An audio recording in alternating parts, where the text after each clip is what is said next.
me, Hannah, again. Thanks for tuning into my channel. Bear with me here as this is my first video after my intro. So if things are a little wonky, I apologize, but hopefully I'll get better as I go on, and hopefully you'll give me a chance. Today I want to talk to you guys a little bit about mental disorders, and I can start out by telling you a little bit about myself. I do have BPD, which is borderline personality disorder, potential schizophrenia. I'm in the process of getting checked and screened for it, and I have anxiety, depression, and insomnia.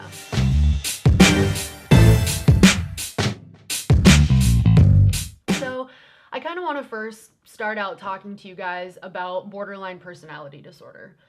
And that really, at least for me, is a disorder where one minute I can be flying high and feeling good about things, and the next minute the smallest little thing can happen. And I am immediately just overwhelmed, and I feel anxious and angry, and just kind of like a loose cannon, I can go off. And I mean, it could be the littlest thing, as in, opening the front door and seeing that the porch is a little messy with mulch and leaves. It just depends on, what trigger it's going to be that day.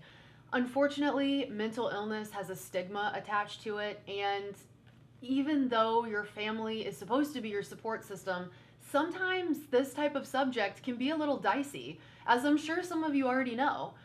Even, more immediate family members kind of have a tendency to not fully understand what you're going through.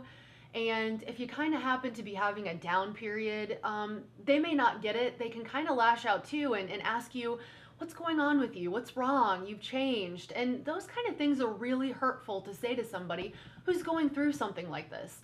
And, I've had instances where family members don't take it very well, and they find out I'm on medication, and when they see that my behaviors change, they kind of just throw it in my face and tell me, oh, just go take your medication, or this, that, and the other. And those are really inappropriate things to say to somebody who's suffering from a mental illness. There's a lot of inappropriate ways to deal with it and things to say.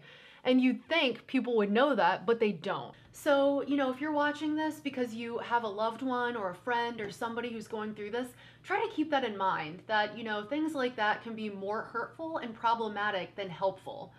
If you really want to help, you can try talking to them and ask them if there's something you can do that, might make them feel better, or take the time to research BPD and, see what you can learn about it. It's really frustrating and difficult to live with because not many people understand it. They just look at you as, having a very short fuse and not being able to deal and being crazy and this, that, and the other. And it's tough because you're going through something and it feels like what you're going through is normal, that it's right, that, you're not doing anything wrong. And to an extent, from the psychologists and doctors I've talked to, your brain is hardwired in a specific way. So you are acting in only the way that your brain knows how to act. And that's not an excuse for poor behavior because you should try to control it. But it's really good for people to understand that you really are only acting upon the impulses that you're wired to do. So I hope that kind of gives you a little better understanding on BPD. And if you have questions that you'd like to ask me and want me to answer on a next video, please feel free or leave comments and I'll do my best to get back with you about it.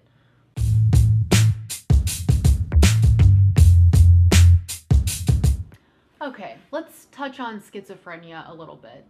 Granted, I am not directly diagnosed with it yet, but the psychologist I'm going to see now is leaning more towards the probability of me having it. So I'll explain that a little to you right now. For a good chunk of my life, I have struggled with having hallucinations, seeing things, smelling things, hearing things. And, in the beginning, when I was younger, I never really thought much about it. I just thought it was a dream or something of that nature. I do hallucinate quite often.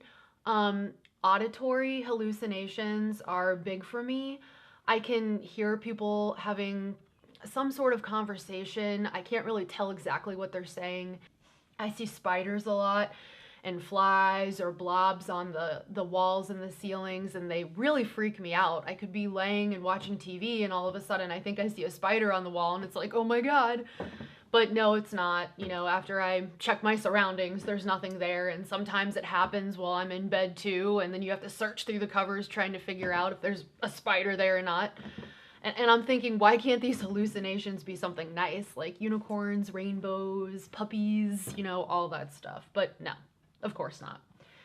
And I also have a lot of olfactory hallucinations. So I can smell cigarettes any time of day, pretty much anywhere. If I'm about to get in the shower, if I'm laying in bed, and it's awful. I feel like somebody is purposely outside of my house smoking, so the smoke will get in the house and I can smell it.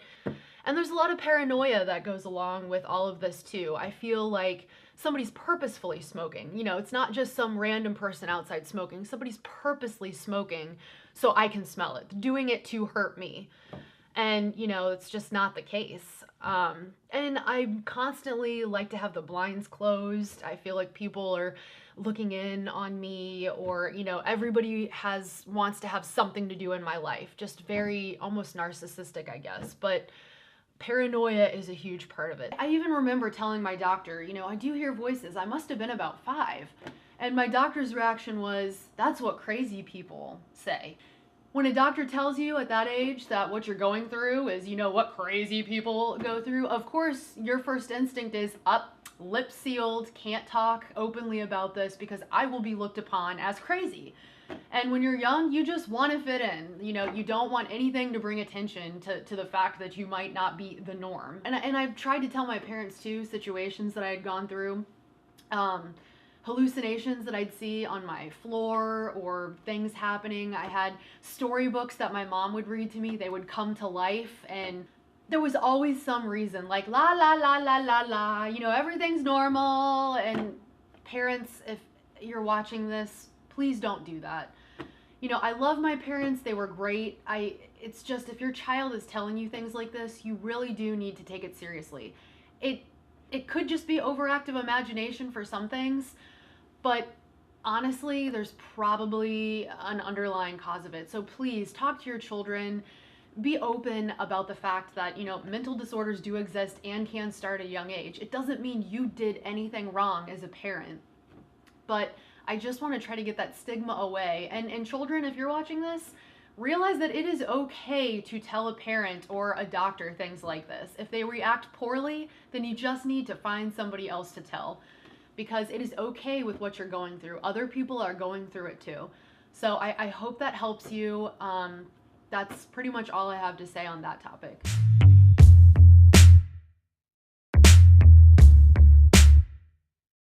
So these are all things that I have to deal with. And some of you that are viewing this, I'm sure you have to deal with it too. And if you want to share with me what that's like, I'd love to hear that. And, you know, maybe I can give you some tips and pointers, and feel free to, you know, give me your opinions on things. But it is difficult with friends and family, but if you have the right type of friends, they really will take the time to try to understand you. And same with family members. But I want people to know that, you know, the stigma with BPD is that you can't have a relationship. Well, I'm married, and I have been for almost 2 years, so you can do it. It's tough, and it's not the most perfect marriage. I'll admit that, because there's a lot of sabotage that goes with BPD, constantly trying to ruin relationships and stuff. And I'll get into more of this as we go on. I don't want to flood everybody with a ton of information. I know I don't like paying attention to things for too long. But you can have a relationship and you can have a decent lifestyle. You just need to find the right friends and the right support system. It's important to find somebody who is going to be there for you for the long haul and kind of understand where you're coming from. Somebody who's interested in, you know, learning more about the mental disorders that you do have. Somebody who'll go to your doctor's appointments with you and listen to what the doctor has to say, and go to your psychologist appointments with you and stuff. Somebody who can, you know, if you don't necessarily understand something you hear in the doctor's office, you can always go and talk to that person. So it's just really good to try to find that support system.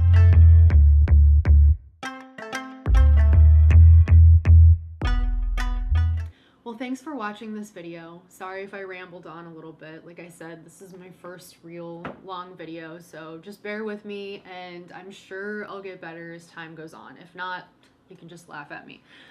So I just want to tell you thanks for watching. If you'd like to chat about anything, feel free to contact me in the comments below.